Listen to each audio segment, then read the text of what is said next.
আসসালামু আলাইকুম। আমি কৃষিবিদ তোফাজ্জল হোসেন বলছি, স্কয়ার ক্রপ কেয়ার ডিভিশন। আমরা আজকে আসছি লক্ষ্মীপুর, ধাপেরহাট, সাদুল্লাপুর, লক্ষ্মীপুর গ্রামের আমরা এক সিমের জমিতে আসছি।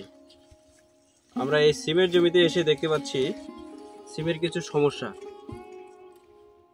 এটা এইখানকার স্থানীয় ভাষায়, কৃষকের ভাষায় বলে এটাকে পাকড়া লাগা। এটা আপনার হচ্ছে গিয়ে মূলত একটা ভাইরাস জনিত সমস্যা। এই ভাইরাসের সমস্যাটা মূলত আসে বিভিন্ন বিভিন্ন উপায়ে আসে। তার মধ্যে একটা বাহক হচ্ছে সাদামাছি জাপ পোকা।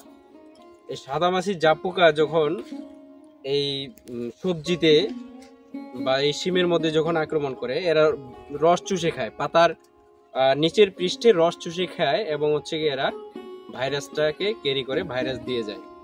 যার কারণে এই সমস্যাটা দেখা যায়। এটা হইলে দেখা যাচ্ছে যে আপনার সবুজ পাতা হলুদ হলুদ হয়ে যাবে। হ্যাঁ, পাতার যে ক্লোরোফিল অংশটুকু বিনষ্ট হয়ে যাবে এবং এর ফলে গাছ শালক সংশ্লেষণ করতে পারবে না, খাবার গ্রহণ করতে পারবে না এবং এক পর্যায়ে এই ভাইরাস জনিত সমস্যার কারণে সম্পূর্ণ গাছটা মারা যাবে।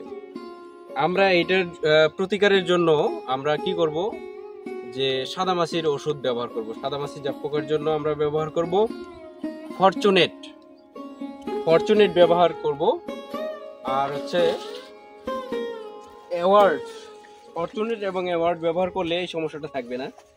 আমরা আরেকটা সমস্যা দেখতে পাচ্ছি যে শিমের পাতা একেবারে খেয়ে ফেলছে, যে এপিড ওপিড করে ফেলছে, ফোটা করে খেয়ে ফেলতেছে। এই পাতা খেয়ে ফেললে ফসলের কি সমস্যা হয়? পাতার মাধ্যমে আমরা জানি গাছ খাবার গ্রহণ করে। এই পাতায় যদি আমাদের খেয়ে ফেলে পোকায়, তাহলে আপনার গাছ পর্যাপ্ত পরিমাণে খাবার তৈরি করতে পারবে না।